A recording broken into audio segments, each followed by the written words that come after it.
going live now, okay? I'm going live now.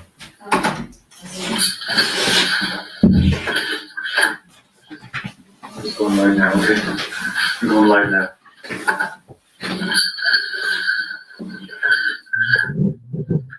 It's going live now, okay? I'm going live now.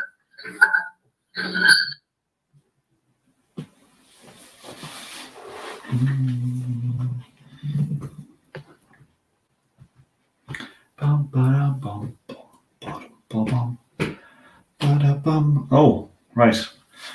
We got some people in the chat. Who do we have? We got 3 people. 2 people have just jumped in. We got Alex Marquez. How's it going, Alex? How's the camping? Very good. Yeah, very good. I've been doing quite a bit of camping, but I'm supposed to be going off tomorrow night for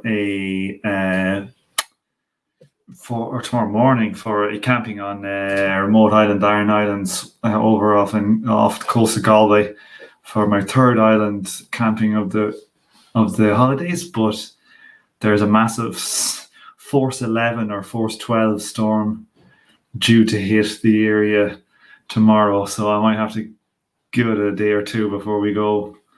So we'll see what happens. Do we have any else? We only got the 2 of us in there. Who else is there apart from Alex? There's some other lurker. There's a couple of lurkers always in these things. Oh, one of them popped off. How are you, Alex, anyway? Any questions or stuff you'd like to talk about? I was on the temp. What was it like? It was really nice weather, like seriously good weather. Happy birthday, actually. Yeah, Alex, your birthday yesterday. It was like 25 or something like that for most of the days we were there, and nearly no rain. But God damn it, like midges. I don't know if you got them in America, but we got them in Ireland, and they are phenomenally annoying insects. So they totally destroyed the last morning. We had to take the tent down while being eaten fucking alive by these goddamn what do you call them? Goddamn insects. Yeah, they're give me mosquitoes any day of the week. It was interesting when I was there. Actually, they had a cultural center, and they had a plaque dedicated to, like, you know, quite new, only a couple of years old, and dedicated to this guy from the island. I actually haven't heard of him, but he's a major figure. You can check him up on Wikipedia. This is from Aaron Moore Island, which is off Donegal. And hey, Christopher, how's it going? And it's this like prominent socialist, revolutionary, Republican guy who was like a major figure and close to Connolly. And there was a plaque up commemorating him and a picture of him on the wall, which I think I posted to the Patron. But so that was pretty interesting. What else did? Also, the island, like, you know, these islands are kind of mad places. The stories on these islands is like there was a massacre there in I think it was when Cromwell was in Ireland in 1641 or 48 or something like that, and there was a lot of women and children were hiding in a cave. Apparently, that's what people would do. They'd flee to the islands and hide in the caves to get away from the British soldiers and Cromwell. And just when they were leaving, didn't one of the soldiers spot a kid, like a young child, emerge from the cave? So they figured out, you know, that's where they were. So they went in and they massacred, I think it was 75 women and children. They slaughtered them. So not only that, but like I was going to go as well, looking at going to Rathlin Island, which is actually in the Northern Ireland, the UK part, not the Republic. And I was like thinking to myself, you know, when you're Southern Northern Ireland, you don't want to go to the wrong place. You got the wrong accent. Could be like not that pleasant a place to go to. So I was like, checking the history of Rathlin to see if I could figure out whether it would be like a nice island to go to. And there was a couple of massacres there. Like there was one of them. There was two. There was one of them, I think, was Cromwell's time as well, where they estimate anywhere between, I think, a few hundred and 5,000 people were massacred, and I think they were thrown off a cliff. So that's Cromwell and the British invasions for you. There was two massacres on the Rathlin Island. Like the YouTube page, the Wikipedia, the Rathlin Island Wikipedia page has both of them mentioned, but the Rathlin Island massacre on Wikipedia only has the small one, which was, let's see if I can get it up here so people can see what I'm talking about. Rathlin Island, here we go. So the islands have interesting histories. Let's give a read to this one here. You know, the island, there's a section here. Rathlin has been, let me see if can I share this to my screen. I probably can. Let me put this one over here and let me share this screen. Okay, so it says, what does it say here? Rathlin, yeah, this is good stuff. Massacres, not just one. On an expedition in 1857, Sir Henry Sidney devastated the island. In July 1575, so that means there must be another one. So that's three. In July 1575, the Earl of Essex sent Francis Drake and John Norreys to confront Scottish refugees on the island. And in the ensuing massacre, hundreds of men and women and children of the Clan MacDonald were killed. Also, in 1642, Covenant Campbell, soldiers of the Argyll's Foot, were encouraged by their commanding officer, Sir Duncan. So in 1642, that's when Cromwell was in Ireland. Was encouraged by their commanding officer, Sir Duncan Campbell of Auchenbreck, to kill the local Catholic MacDonalds, near relatives of their arch clan enemy in the Scottish Highlands, Clan MacDonald.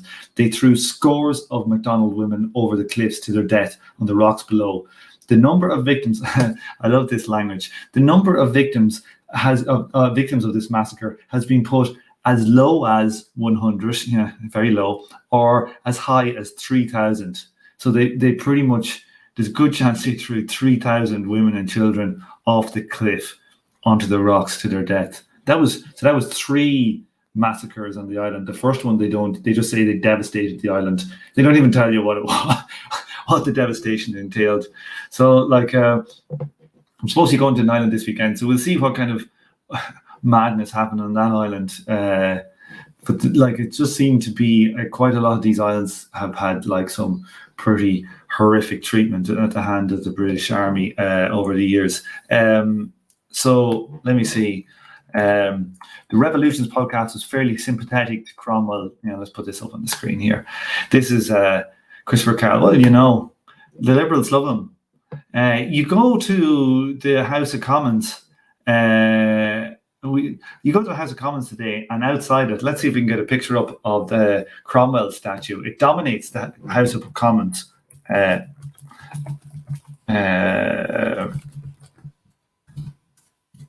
see if we can get it here. The entrance. So I thought there was one of him on a horse, but maybe not. I kind of remembered him being on a horse. But there's one. It's like on the entrance. When you go to enter into. Let's get a big one. Is there a bigger one? No, these are all shiny pictures. How about this one? But when you go to the House of Commons, which I did a few years ago, actually to do with the podcast. Just to start the podcast, I had a guy called Charles Hall on, and he's in like a peak oil type biophysical economist type, and he was given a talk to a parliamentary committee or something in one of the rooms, and so I went along there with him, and I was going in the door and I saw Cromwell. I was like, "Fuck this!" But yeah, like it doesn't surprise me, but like you know.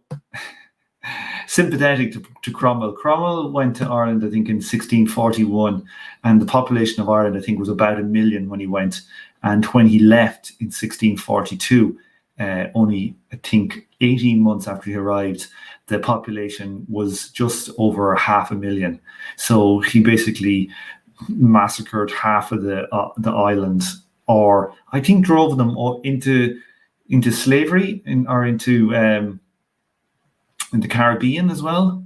Apparently, I think quite a few got driven to the Caribbean to work on the sugar plantations, and also indentured servitude. So Cromwell, there's a list. You go on Wikipedia to look at like the list of massacres in Ireland, and all those massacres that I mentioned on the islands one, none of them are actually mentioned in the list of massacres. There's very few actually from his time. So now what else are we going to do here? Anything else planned? Anybody got any questions here? Oh, let me see. I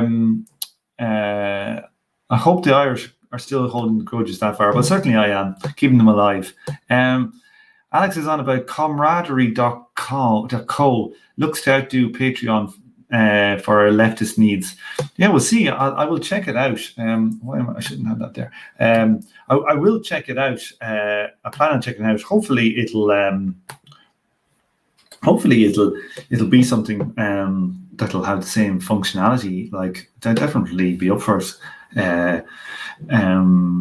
Probably in the short term would even if it's a thing, for me it's, I would probably at the short term have to use both, but then maybe market the other one if it takes off proper, and kind of let the Patreon thing be a legacy thing.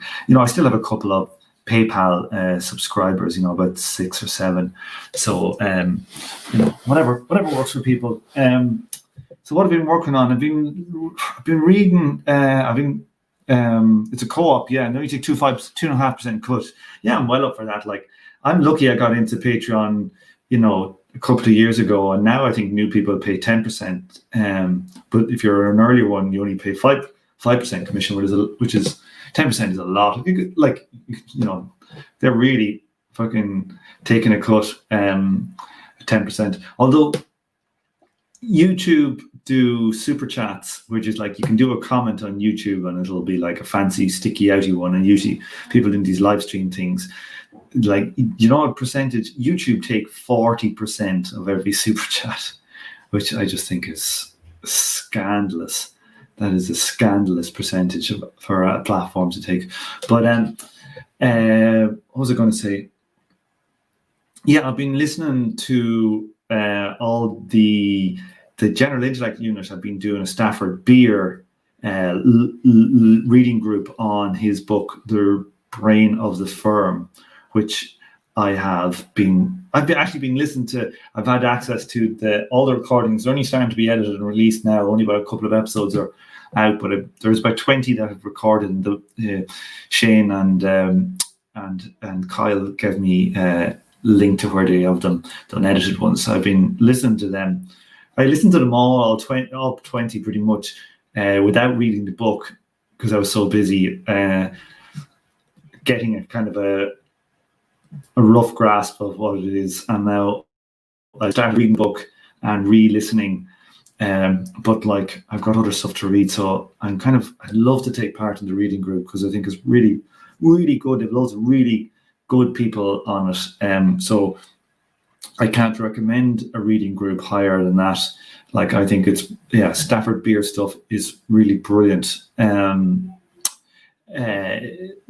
So like, that'll be, I think they're about halfway through the book now. They're about onto chapter 20.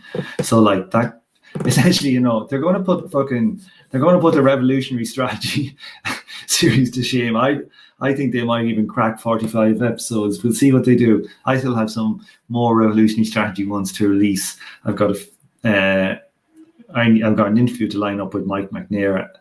Maybe 2 or maybe like 4 hours of interviews with Mike McNair to talk about stuff, and then maybe we'll do a couple of roundup more episodes maybe off in the future. But that is that's Jake P. Jake.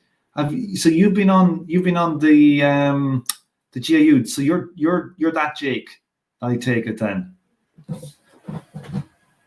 Jake was all So Jake, you've been the one that was talking about organizing tenant unions. That's you, isn't it? That's Jake from the chat. Yeah. So it's like I think they're really good. I think like commies have a lot to learn from cybernetics. Oh, you're Jake H. Jake P. So which Jake? I'm struggling. Which what have you talked about, Jake? Because I know I've learned a lot of the voices and the names. I don't know the people at all. I actually sat in on one of them. I don't know. Were you in the one I sat in on? I sat in like in one 2 or 3 weeks ago. I was drinking. But there's loads of really important understandings. Like, we have this split, in kind of radical politics that is not necessarily the same split between like, anarchists type people who don't like hierarchy because of how it's run, and kind of a dislike of hierarchy, more so than this. I think so, more so for most people than any kind of a theoretical difference about like dictatorship or the proletariat or something like that. I think it's like a reflex against hierarchy and being told what to do. And I think like, and the other side of the equation is Marxists, frequently are control freaks. Yeah. And like, so not to say everybody falls into those two bunches, but if you're to like totally generalize and, be crude about it, I think that something like cybernetics is something that can synthesize the best elements of organization and control to basically take the best from both of those worlds and try to get rid of the negatives of both. So I see it as an incredibly important field for, trying to unify a left. We should be able to take learnings towards building our new organizations from cybernetics. I just think it's absolutely something that anarchists and Marxists, right-thinking anarchists and Marxists can take on board. And so that's kind of interesting.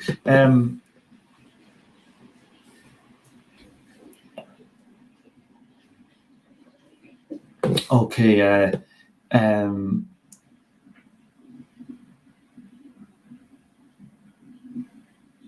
Okay, let's see here.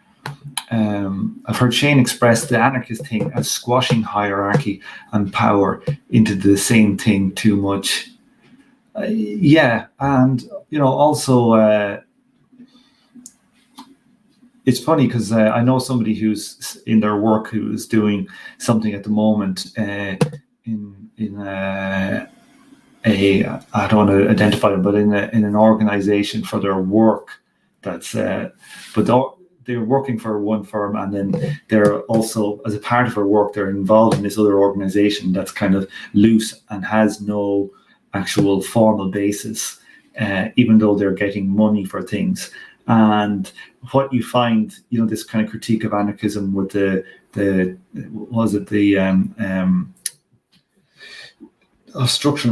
what is it? The something of structurelessness. Oh God, I forget the exact word, but basically how in that group that they're working in, you can see that the actual group is being dominated by 3 or 4 people, and they organize everything. And while really the thing needs to be structured, the tyranny of structurelessness. That's HAP. Yeah, and it's just like, I was saying to them, oh yeah, like that's a kind of a critique of anarchism, and she was saying like, oh, it's at that stage where it actually needs to be formalized, and so we shouldn't look at formalizing of structures as an inherent bad. What an inherent bad is if organizations are structured badly. That's the bad thing. Okay, let's see. What does JP? I'd love to hear McNair explain more about how to get the international side working better and how his wait for majority things works internationally. Yeah, I've got a load of questions lined up. I've literally like 40 questions for him. I think in 2.5 hours we got through 6 the last time, and I'm going to have to revisit one of them. So God knows it's going to be a thing that's going over time. Alex is here saying, what's Alex saying? I mean, we're trying to organize a complex system, so systems theory and cybernetics there seem reasonable to at least study and should not be dogmatic anarchists against any harm. Yeah, but also it's like, let's not like. I don't like shitting on anarchists. I just think we've got like maybe a disagreement over some things, but like let's get it clear. What are your standard Marxist sects that abound all over the place are fucking probably just as dogmatic or more and less function. I don't know if they're less functional. They're less functional in what they're supposedly their role is. There hasn't been functional revolutionary Marxist organizations since when is the last one would we have? In probably the 70s, the 60s, and most of them haven't led to anything yet that we would even call socialism. Not to even mention communism.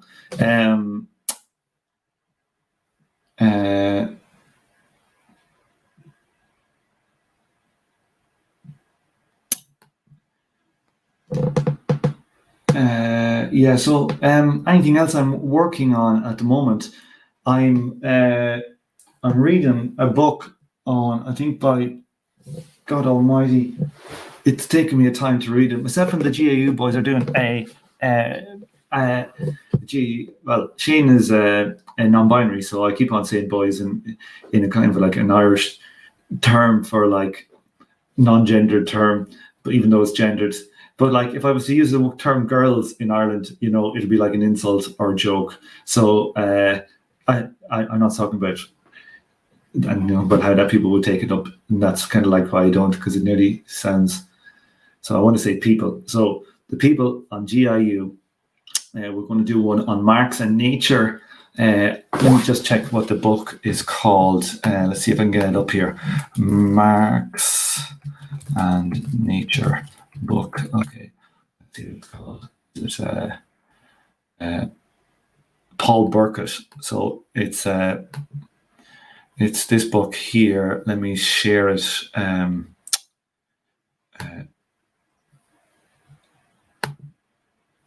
It's down there. What did I have one Alex's one. Let me hide that one. Okay, so it's this one here. So it's Shane and Kyle did an episode about I can't remember the exact guy, but it was about like kind of a reformulation of Marxist theories to include to work with ecology and stuff. And while it was an interesting episode the whole way through, I was basically just shouting at the screen, or when I was listening to it, or shouting at my phone, giving out about some of the takes in the papers. And so I complained to them, and they said that we'd read something. So this is what we're going to read. I've only read about a third of it so far. So I've got, and it's kind of hard going. It's quite Marxological, and it's written in what I would call paper, like science paper kind of, or if you're going to submit papers to a journal style writing style. And honestly, I end up having to really concentrate to translate it into plain English. It's not obscure, but it's my least favorite style of reading. So it takes me ages. Give me 1 second. I'm just going to fill up a glass of water.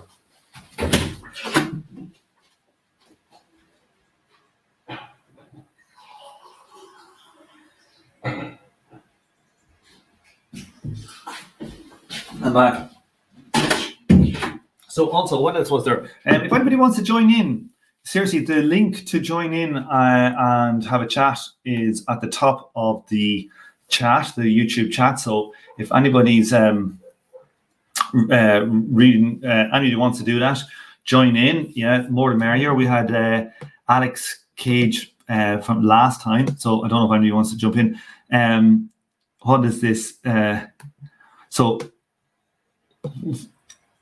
Oh, it's a Jigby. Yeah, is this the that episode? Yeah, how to make this? Yeah, it was making me shout. I was in like the key misunderstanding. Oh God, it's hard to. I don't know. Like, misunderstanding value versus wealth, the concepts of wealth and the concepts of value. It's like so many people trying to create a career for themselves in Marxism in the academy. What they do is they just run with an obviously bad interpretation and try and make a career for themselves out of it. It's just terribly infuriating, Like, I remember reading Capital myself, and, you do have dumb ideas. You read it and you're on your own. But like, I remember I interviewed like Andrew Kleiman, having read Capital and, had quite a few questions. But no joking, like after a half an hour, pretty much, I felt like I had totally cleared up like that, such kind of misunderstandings as wealth and value. And I've never looked back. So it's staggering to me that somebody can have a career in academia doing this stuff and not know what they're talking about. It's fucking it's dumb. So Burkett, it is quite good. Burkett, Alex says he's a Burkett fan over Brookchin. He is good. Like there is one or two lines in it where he talks about where he does he kind of mentions, I have to go back and look in the notes now, but something around like the falling rate of profit not working. So I think he comes out from a time where that type of stuff was thought not to be true. So that's so the crisis theories were, I think he mentioned some other crises theories. So, I wouldn't be a big fan of that, but like certainly all the stuff on the ecology in it is bang on. It's really well written and it's really well argued, and there's lots of evidence in there. It's just not my type of style. Okay, we got Red Tide and Steel Toe Communist. I like the name. How he's doing? How's Alistair? Is Red Tide. Careers like Fukuyama who just went back in his famous words anyway. Yeah. What else am I working on? I've been working. We have a long-term plan to do some videos on value theory and the disputes. Myself and Lexi Esri primarily have been working on that. In response, I don't know if anybody remembers when we did the big TSSI series ages ago. Cockshock kind of came out with a 5-part, like each video 20 to 30 minutes long, like critique of the TSSI, where he mispronounced like Kleiman's name and called him Kleeman and made it out like it was Kleiman was coming up with some crazy stuff that it wasn't Marx's and all this kind of stuff. So like in there, he had one critique, which to me was kind of interesting, that wasn't obviously bullshit, that required us to build some models. And I've recently gone back and read like about 7 or 8 of these kind of key papers, beginning with Kleiman's Okishio theorem of value theoretic critique, I think is the name of it. Pretty maths heavy and dense, but like honest to God, I really understand now the issues involved. And so we want to make just normie friendly video explaining like what's going on in these value theory debates, specifically the Okishio theorem one. And we should be able to do it, the math is without any real equations, 1 or 2 simple ones, but visually, and show people visually the argument, with graphs and rate of profit, just, moving graphs, very simple to understand. Somebody who's not got a mathematical approach, but who can look at a graph. If you're able to understand graphs of COVID rates, exponential curves and stuff like that, you will be able to hopefully follow the stuff. Now, it just, the only reason I haven't got more done on it yet is just being busy. But hopefully as my computer work dries up now because of COVID in the next month or two, I'll have loads of time for doing obscure Marx related stuff. Anything else? Anybody have any questions there? I know somebody asked me when I was going to do this the first time to try and explain like the falling rate of profit to people in the most simple way. I think so. Jake is just asking me, do I have any problems with Brendan Cooney's, I presume, video series on it? I just didn't find it. I think Brendan's videos were very, very good, except for the ones when I think he did one on the transformation problem, which I think was it didn't work to explain the problem to the general public that well. I didn't think. And if he's done one on a Kishio, I can't remember. But I don't think like his stuff on value theory is really good. I think they were like what got me into. I think they might have been one of the first things I found on the internet to do with like Marx and helping me when I was reading Capital. So I thought they were really very good. But I think his transformation one, as I saw in the end, what I remember from it, like it's a good few years since I saw it, I don't think it was as good as the other videos. What do I think of Cockshot's YouTube videos and the falling rate of profit? Cockshot's got just so many crazy, bad interpretations of Marx that are just kind of insane. I've got a guy, plans. I've been talking to a guy. I think he's from Belgium, and he wrote like Cockshot actually invited him on to his blog to write a critique of Cockshot's like economic theories or interpretations of Marx. And I'm not joking you, but like he totally skewered Cockshot like something wicked. So he's both. I think Cockshot's writing a reply, and he's going to write another reply to Cockshot's reply. And so I'm going to get him on the podcast after that's written, and we can talk through some of that stuff. Cockshot has some stuff on the falling rate of profit that I think is empirical based. He has his own theories, some of which like are just kind of are interpretations of Marx, which are just plain weird. His stuff seems to be based on demographic trends, as far as I can see. As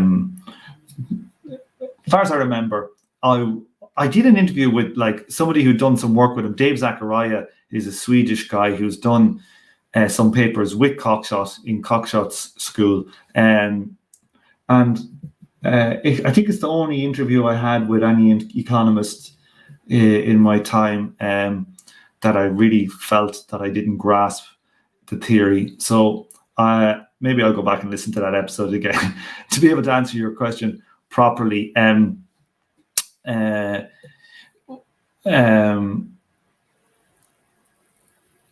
You're saying he abandoned his abstract concrete labor video to, is that, you're talking about Brendan Cooney got rid of that one? Is that what you're saying, Jake? What else? So we're working on that video series anyway. I'm going to be talking about that for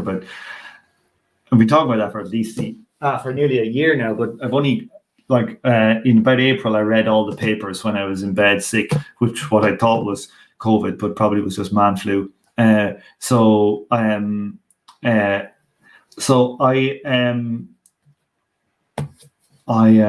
going to say? I have all the groundwork done.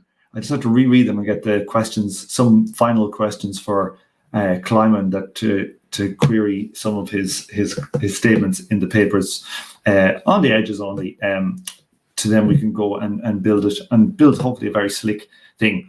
It'll be great because you think like how far you can slip down the rabbit hole between these obscure debates between obscure Marxists like that. If you just read Capital and then you find out, oh, well, there's a transformation problem. And by the time you figure out all the transformation problems and all thing, and then they go the Quiche theorem, and then you go through the Quiche theorem. And by the time like you have to give like years to get a full understanding. But like, you know, to me, as a person, a lay person, will be able to understand the problems, certainly of the Quiche theorem, by watching a 10 to 15 minute video that's no harder than looking at, you know, a little bit of a video on COVID transmission rates or something. You know, that, you know, we should be able to condense it down into a style that will get the key understandings from it. I think that's very possible. Yeah, you know, Cockshot has crazy ideas on the on the labor theory of value. He has ideas that Marx thought that labor price is like a labor theory of value, whereby like prices, especially a labor theory of price. Okay. I'm like, so the problem with Cockshot's interpretation is he says, look, if I take 10 hours to make this shoe, I will, you know, all things being equal, not even all things being equal, that essentially their prices are proportional to their labor time.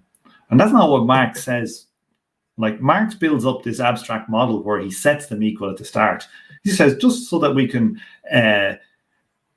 look at things in the perfect case, like a physicist would look at just the case of you know, two atoms hitting each other in the abstract with no other things going on. This is what Marx sets up. But like in the real world, and in volume 3, Marx says, okay, well, let's get rid of that stupid kind of scenario. Let's see what happens in the real world. And in the real world, there's monopolies that are siphoning surplus value from certain producers. So if you're producing like a certain product, a shoe, for example, maybe some of the profit you should be making on that shoe is being siphoned off by Google, yeah, who have, you know, who have, you know, control over the search algorithms on the internet, so they can say charge advertisers stuff. So Google is not producing value; it's monopoly. Or a farmer renting a field, or, you know, or somebody renting a house. There are rents, there's all manner, there's interests, there's loads of these patents that are pulling surplus from other sectors of the economy. So in the real world, price and value are all kind of jumbled up all over the place. One thing, the price might be linked to might be the same, another place it might be up high, another place it might be down low. So Cockshot has this kind of crude stuff which he bases in some empirical work, which honestly I have to do a show on that empirical work. I have to do some proper show, and maybe I think that's probably a good place to do a second video on after the Quiche stuff, is to show why the so-called empirical evidence for this link between labor time and price is spurious. Like, you only have to think about it only for a few seconds to see that it's wrong. Like, for example, like, how do you explain how the price of oil, with use of the same machinery and the same amount of labor, can, you know, essentially be $10 a barrel, $- a barrel this year, right? And $80 a barrel, right? What does that tell you? I know there is fluctuations of supply and demand, but like, you can see that there is barrels of oil being created in Saudi Arabia, which is near to the top, sweet crude, easy to pump, get out of the ground. And there's barrels of oil in Venezuela that's dirty, hard crude, or in the tar sands of of Canada. And when they go to the market after they're, say, processed or something, assuming they're not different types, I know they're different types of oil, but like the Saudi barrel of oil will be the same price as the tar sand barrel of oil. I'm simplifying here, but like, how can that be when one has got feck all labor in it and the other's got a load of labor? You can even see, even the most simple scenarios, how do patents work? Why do certain products are really expensive when they shouldn't be? It just does not make sense. And it's bad. It's basically bad statistics. So the price and value, those correlations are like, that is, I'm telling you, that's bad statistics if ever I saw it. And their own arguments about defending their stuff are incoherent. But I don't want to get into that. That's actually kind of trickier to explain. JP, he pointed out oil being different. I think he does this thing about an oil theory of price and a labor theory of, or an iron theory of price. So which is a bit of a weird fucking. I think I can't remember.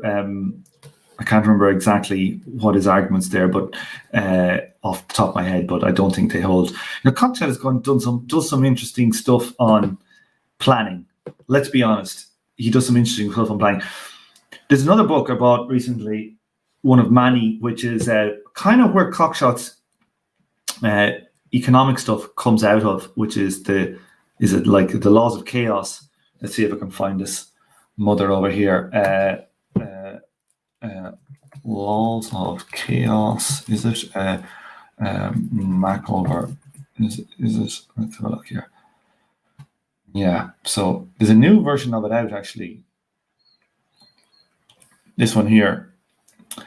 I went to try and buy this one last year, and it was not in print, and I think the cheapest I could get it was for like $1,500 or something crazy from one of these fucking algorithms. So eventually this one has been released, so I got it delivered in the mail. So it's like this Farjun Moshe Macover, but I think like Puya was having a read of it, and he was saying basically on the first page, like there is an assumption made in the mathematics or the model, which is just total bullshit. And what was there was a term for it. I think he said something like that. They assume that the businesses are, was it eidetic or something like this, but I can't remember the word. But basically what it meant was that it assumed that so the distribution, I think at one point in time, if it's normally distributed now, it said that the distribution at this point in time of the whole distribution is equivalent to the distribution of one element over time.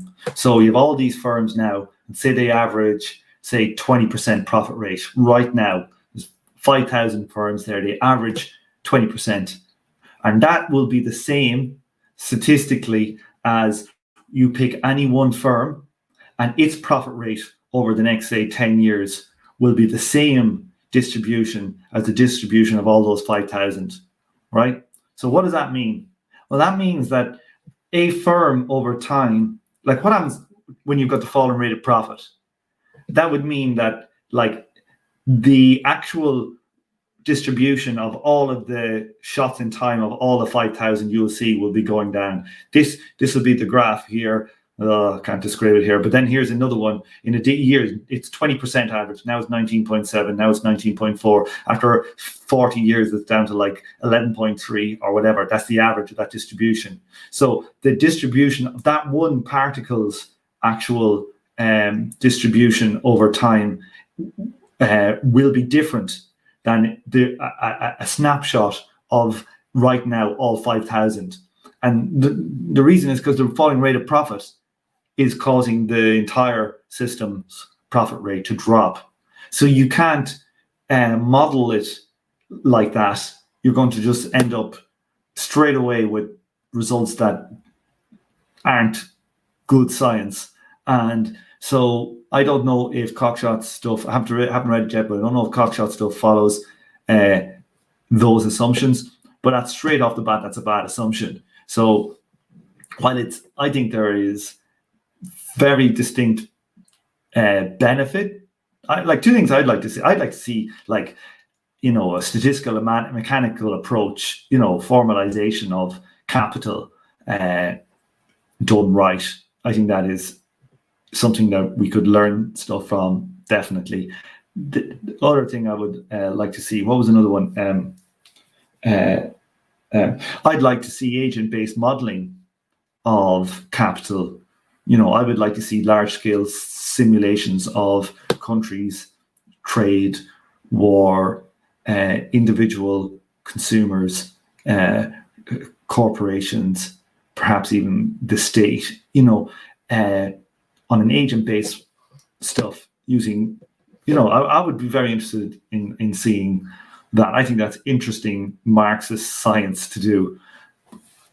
I don't think this book here, it reverts. I think it reverses everything. I don't think that book approach will be that useful, but as in a general approach, as in applying statistical mechanics to Marx, is that's very sound. So let me see. I'm behind here on the chat. What do you think us in normal Euro leftist union should do under COVID and the crisis? Just go full in and strike? Jesus. Oh God. The real world. The real world and my podcast don't mix. No, I'm only joking. What would I say to that, Steel Toe?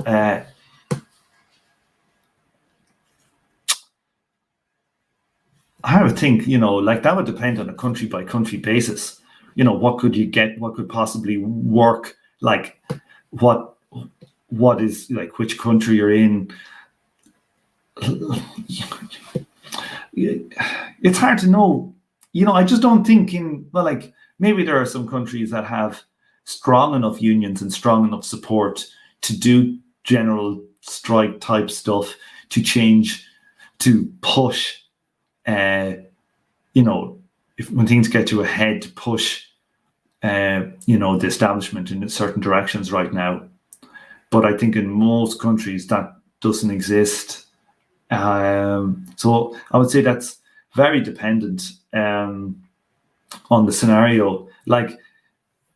In Ireland, if the unions decided to go out on strike, I could imagine maybe teachers' unions could go on strike and that people would support them.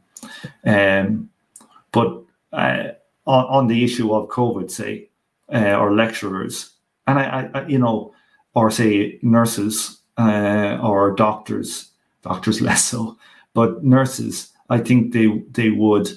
But whether there would be a call for any general type strike stuff, I think that's very dependent on. I think the COVID is a radicalizing thing, but a general strike without actual working class power is basically probably like an overreach. Probably, I could imagine it can work in places like Bolivia right now. Yeah, don't get me wrong, I can imagine that. But Euro leftism, I don't know. Let's see here now. What have we got?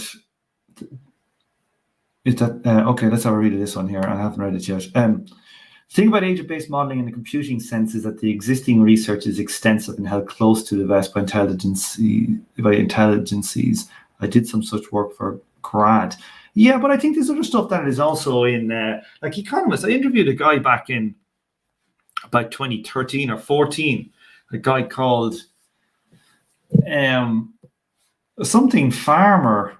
Does anybody remember what his name was?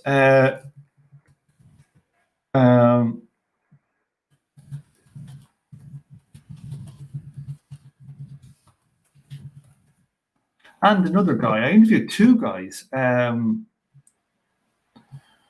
trying to look at. But he was doing stuff on agent-based modeling to model stock sales. So one of the problems with like prices for how to value on a company. So like say you're Apple and the current share price is $100, so you're worth $1 trillion, right? Apple's worth $1 trillion or whatever. But if they try to sell, so say for example, they went to try and or people went to try and sell a large block of Apple, that affects the price and it goes down. So how do you actually get towards valuing holdings for, like, say, banks and these things who might have stock as a part of their capital in a crisis situation when the market's flooded? So how do you properly price it? And he was using agent-based modeling for that. And I think also for mortgage crisis stuff like modeling like property crashes and stuff like that. So I think there's plenty of stuff out there that's decent. I don't know. You know more than me, to be honest. Dying Farmer, that's it, JP.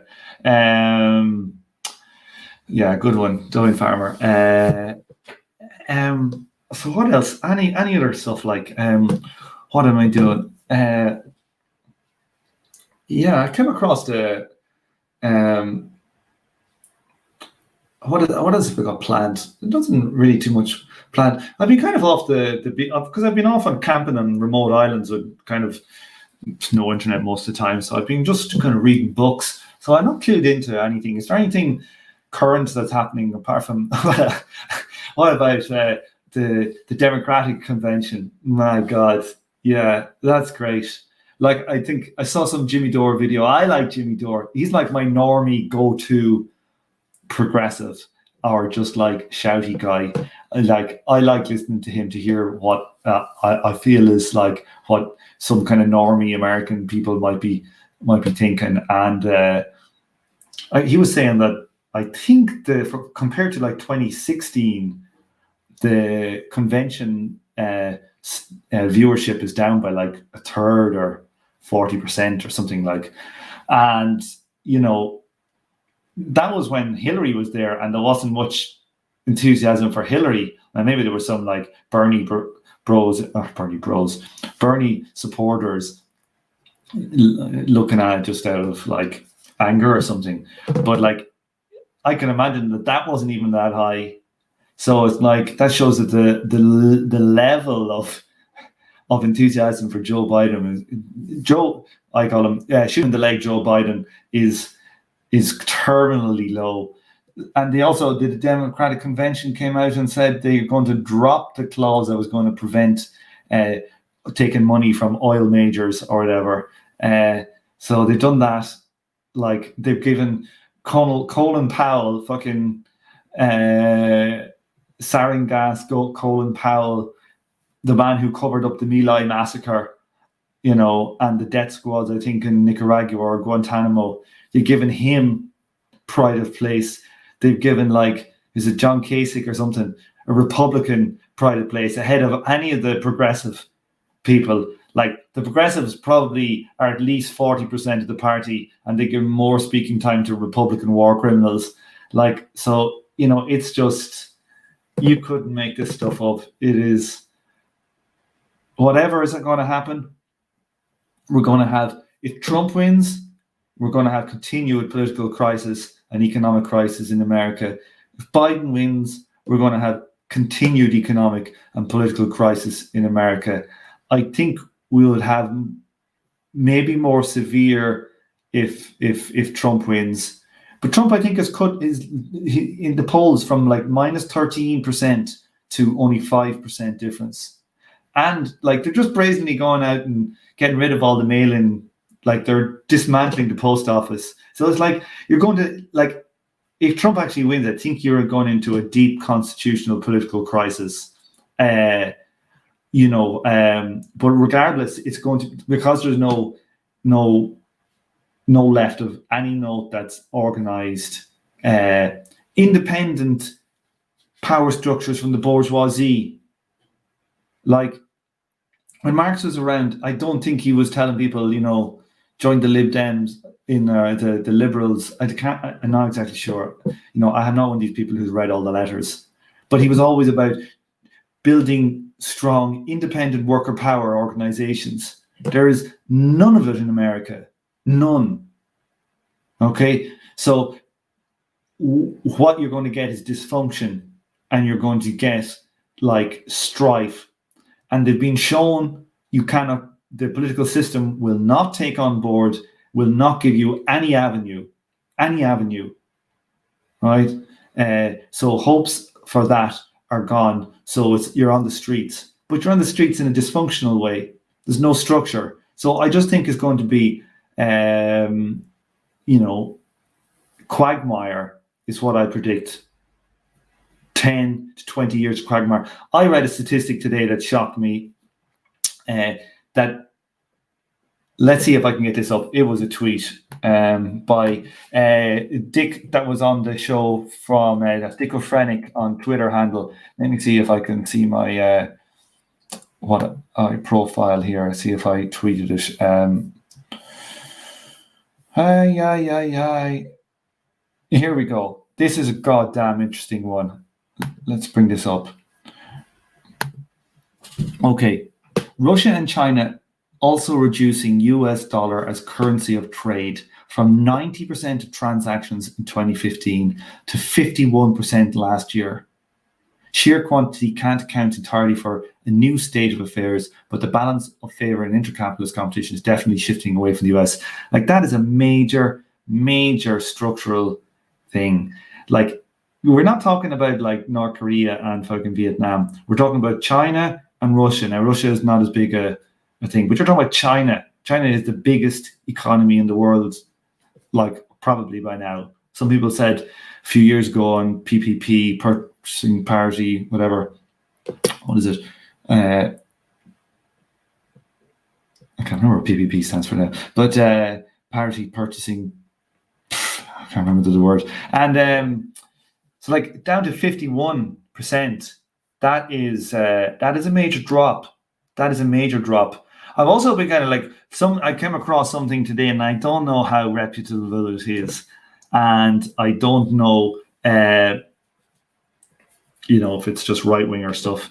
But it was like talking about what's going on in Lebanon and how that's linked to perhaps the China was offering the Belt Road Initiative into Lebanon, and some skullduggery going on. Who knows? But like, the shit's not going to get better. It's not going to get better. And something like that that's a major thing. There are two countries that can actually do it. If Ireland went to try and get rid of the dollar, right, we get stomped on. If small countries around the world try to sell their oil, for euros or, gold or whatever, they would get stomped on. Okay, but you can't stomp on these boys, and they got nukes, and they got way more people than you put, like China does anyway. And Russia is a comparable size to America. So you just can't stomp on these people. And once they start loosening the shackles of the dollar denomination, I think you're going to see like things break into kind of, well, it's very difficult for America to break it into regional blocks. Like, that would be the logical kind of thing for it to happen, would be that it becomes more blocked, that there are certain elements that become in the kind of a multipolar sphere, like, the Asia continent, whatever. But, that America might end up having like like the sterling currency area that they had, for the empire. And it might go that way, where not everybody is using dollar for international trade, but their block is. So, but the problem is that it's very difficult for them to decouple away from China. They can't, like, their productive capacity is in China. So I think that they're in a right bind that that's a proper capitalist contradiction. I don't see how they can resolve that contradiction. The other thing I would say as well is that that there is a what was I going to say? Shit, I was going to say something about fuck it. What was it? It's gone. Okay, let's see what else we have here. I'm going to wrap up now in a minute or two. My voice is getting tired. Okay. How are Ireland's refugee laws? Not an expert on it. I do know they changed the citizenship laws that if you're born in Ireland, you don't get citizenship automatically. So I know that's changed about 10, 15 years ago. Yeah, Forex apparently has been wild, but even more so than normally is. Yeah, I wouldn't be surprised at I think we're going to end up with weird shit like happening, like the euro dollar. Was it the euro dollar in the 60s in England when they were where they were trading the dollar at different rates to what the peg of gold was, which led to and ended up leading to going off the gold standard. Which let's be clear, people call it the gold standard, but the US defaulted on its debt. No one likes to say it like that. They said, no, you can't have any gold. Tony, I'm going to get Tony Northfield. I was reading some of it. He's quite good, I think, on geopolitical stuff, political stuff. I'm going to interview him on, he did some stuff on China, which is good. What do people think of the Yemen video or the two-parter? Have people listened to them yet? What do they make of it? Because I was thinking, what I want to do as well is to get Isa Bloomy back on, maybe to do some maybe every 3 or 4 months. You could do a kind of a military analysis of what's going on the ground in Yemen, because nobody has a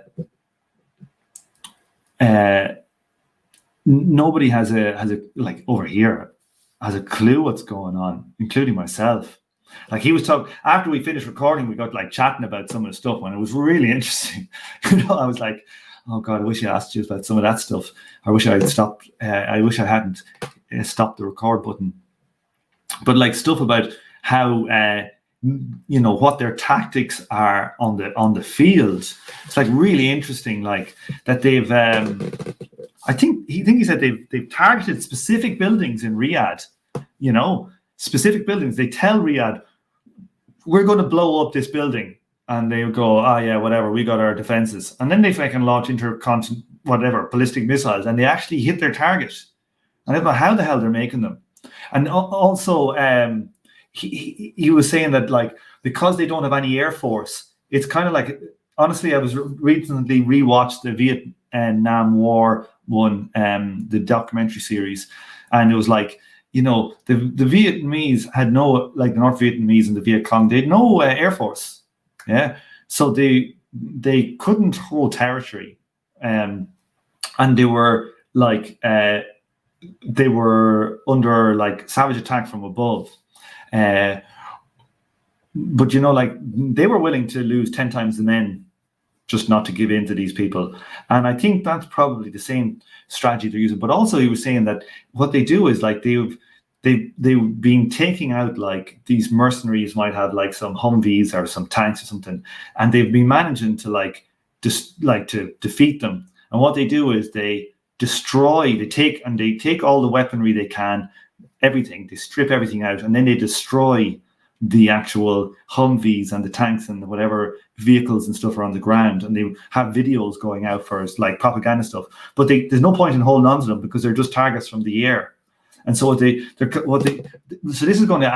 adds a big cost to the Trucial states and the Saudi Arabians.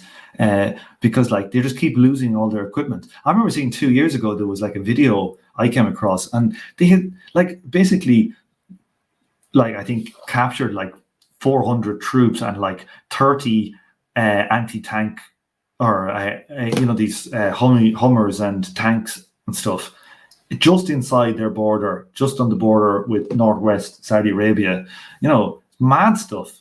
Like none of that stuff's been documented. There was I saw on Twitter as well. It was like the Al Qaeda crowds have been they've been literally crucifying people to death. So it's kind of full on. Christopher, you're from Ireland, yeah? They have the direct provision centres. That's right. I didn't know they had COVID outbreaks. There you go. I haven't been keeping up to date with the nitty gritty of the stuff in Ireland, even though I've been here now for the last 5 weeks. Our flights got cancelled again, so we're going to be not going back to London until the 28th. So we bought 2 flights, and they've been between the two, like the return and the other one. They've been cancelled 5 times now on us. So I think they're trying to pack the flights up with people so they can get lots of COVID in their lungs. But I got these like painter ones that have actually aerosol filters. So I'm wearing these like hardcore German raver masks, but like so they're pretty fucking full on intense. Right, everybody. Last question. Let's see if we get a good one. Any other question before I quit? I'm on over an hour. When you're talking the whole time, it's hard. Usually I get other people talking, unless I'm telling some stupid story about how I got drunk when played an organ, played the church organ, or vomited on myself, or was attacked by a bear. Those are my usual stories. But yeah, sure. Unless anybody's, let's kick it off and we'll say goodnight. And I'll do another one because I missed one last weekend because I was away off an hour and more. I'll see you all soon, and I'll do one probably next week as well. God damn it, these Patreon I have to do some Patreon only episodes now. Oh, I can't release them all to general public. It's a pain in the ass. I'm going to release the part 2 of the Yemen one to general public because I think it's kind of so topical and important. The theoretical ones I can release in a couple of years or, slowly. But that one I think I'll release pretty soon. Cage, thanks for tuning in. We had 7 people, up to 10 today. Amazing stuff for short notice. Okay, I'll end this and I'll put up on YouTube in a few days. Thanks, everybody.